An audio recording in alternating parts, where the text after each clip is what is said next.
La pobreza describe un amplio rango de circunstancias asociadas con la dificultad al acceso y carencia de recursos para satisfacer las necesidades básicas que inciden en un deterioro del nivel y calidad de vida de las personas. Puede ser descrita o medida, aunque pocas veces se ha intentado definirla como tal. La pobreza es la escasez de recursos para vivir mínimamente con una alimentación necesaria para el desarrollo humano. Un intento de definición responde al hecho de que la pobreza debe ser vista como el resultado de un modelo económico y social ejercido y aplicado en un territorio y tiempo determinado.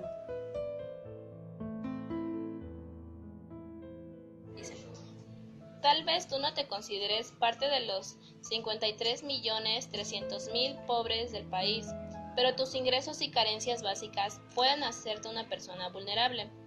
Las variables que definen si un mexicano es o no pobre, según la medición de Coneval, son el número de carencias sociales que tiene, como educación, salud o vivienda, y el ingreso mensual individual.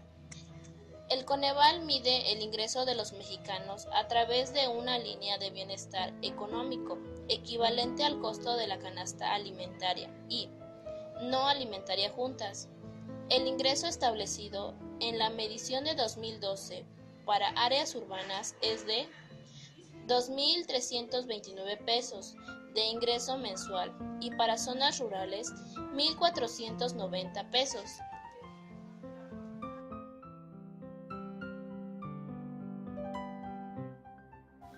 Para darnos cuenta cómo está la situación en México, nos enfocaremos en su zona más poblada, el Distrito Federal, donde según un estudio realizado por la UNICEF y la Coneval, el 3 de abril del 2013, el número de niñas, niños y adolescentes de entre 0 y 17 años no se incrementó entre el 2008 y el 2010. Sin embargo, los niveles de pobreza de este grupo de población fueron más altos en comparación con el resto de la población mexicana. La población infantil y adolescente que se encontraba en esta situación de pobreza era del 53.8%, a lo que equivale del 21.4 millones. En el caso de la pobreza extrema es del 12.8%, lo que equivale al 5.1 millones.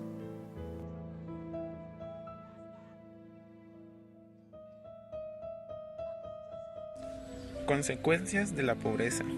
La educación es uno de los medios por los cuales México y todos los países cuentan con una deficiencia en vasto conocimiento. Esta es una de las grandes consecuencias que afecta a la pobreza. Entre las familias también la falta de desempleo es del 8% en tan solo las familias de bajos recursos. Las consecuencias que tiene esta sobre pobreza consiste en la migración. Muchos de los que no tienen empleo trabajan solamente para vivir y esto causa que emigren al extranjero. La instrucción de falta de conocimientos no permite que un pueblo crezca y esto hace que su deficiencia incremente o decremente. Desgraciadamente, no en todos los países pueden contar con una buena alimentación y mucho menos con una buena salud. Hay un cierto porcentaje de desnutrición en nuestro país. Existen zonas donde la pobreza es extrema y la desnutrición se nota. Muchos niños mueren a causa de la desnutrición provocada por la falta de ingresos económicos. Una buena alimentación es lo mínimo que el ser humano necesita para sobrevivir. El ser humano no cuenta tampoco con las suficientes defensas e igual necesita algunas vitaminas, nutrientes o proteínas. Algunos países no cuentan con el estado de salud y esto implica que mucha gente muere, tanto niños, adultos o ancianos.